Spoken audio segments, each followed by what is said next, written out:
Hello guys, এটা হলো আমাদের বাংলাদেশ টিমের জন্য আজকে আমার ফার্স্ট টাইম একটা ভিডিও ছাড়বো। পাঠার পর পাঠা পাপিন্নার করে পাপিন্না, মদনার করে বদনা, বদনার করে বদনা, হাতুরি সিং। এই কুলাঙ্গারের বাচ্চা করে যতদিন পর্যন্ত এই ক্রিকেট বোর্ডে রাখা হবে, পাঁচ আড়া গোলাম শান্ত, তারপরে সৌম্য সরকার, এই বুইরা খাড়াইশা, সৌরম উদ্বোধনকারী সাকিব আল হাসান, যে কটা আছে এগুলো যতদিন পর্যন্ত বাংলাদেশ বোর্ডে আছে, ওটার গো আমার সারা। এই মাদারের বোর্ডেরা যতদিন ধরে খেলতেছে দেখতেছি, যত ভালো ভালো ম্যাচগুলো আছে, যেতে যেতে ম্যাচগুলো ওগুলো হারে। ফৈনির করে গোয়া বাইরা লাত্তি মাইরা আমেরিকার থেকে বাংলাদেশে পাঠানো উচিত।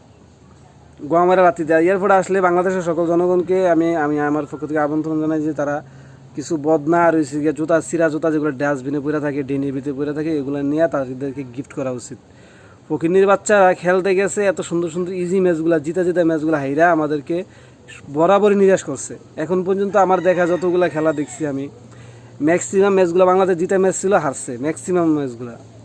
এখন লাস্ট আজকে আফগানিস্তানের বিপক্ষে যে খেলাটা হয়েছে, এটা খুবই হতাশাজনক, খুবই দুঃখজনক। 12 ওভার 1 বলে 116 রান, এটা জাস্ট মামুলি একটা ব্যাপার। চাইলে যে কোনো প্লেয়ারে দলে নিতে পারে, যে কোনো প্লেয়ার ভালো খেলতে পারে। এক প্লেয়ার যদি মোটামুটিভাবে এটা হিট করে খেলতো, যেমন আজকে লিটন মোটামুটি এতদিন উষ্টা খাওয়ার পরে, মনে করেন মানুষের গালি খাওয়ার পরে আজকে মোটামুটি একটু ভালো খেলছে।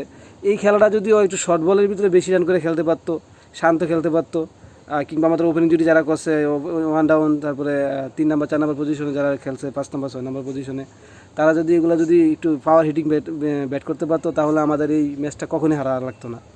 তো আমাদের মূলত সমস্যা হলো, আমাদের যে টিম ম্যানেজমেন্ট আছে, টিমের যে বোর্ডের দায়িত্ব আছে, তাদেরকে উষ্টা মাইরা সোজাসুজি ডাস্টবিনের দিকে উষ্টা মাইরা পাঁচা বেড়াকে লাত্তি দিব, যাতে সোজা গিয়ে ডাস্টবিনে পড়ে। ফকিনির পুতেরা ক্রিকেট বোর্ড সাইডা দিয়ে ওরা যাতে নিজের স্বইচ্ছা পদত্যাগ করে। যদি তোদের লজ্জা শরম থাকে, তোদের প্রতি আমার একটা নিউজ, এই ভিডিওটা যারা দেখবো, তোদের প্রতি একটা নিউজ, যদি লজ্জা শরম থাকে, বাংলাদেশকে এইভাবে হতাশ করিস না।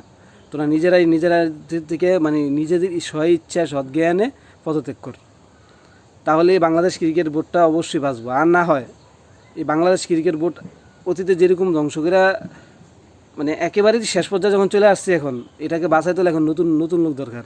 বোর্ড সভাপতি মাশরাফিকে করা হোক, আর বোর্ডের নতুন টিম ম্যানেজমেন্ট নতুন করে আবার সাজানো হোক। মাশরাফিকে দায়িত্ব দেখ, মাশরাফি কীভাবে দল সাজাবে, কীভাবে বোর্ড সাজাবে, মাশরাফিকে সব কিছু দেখ।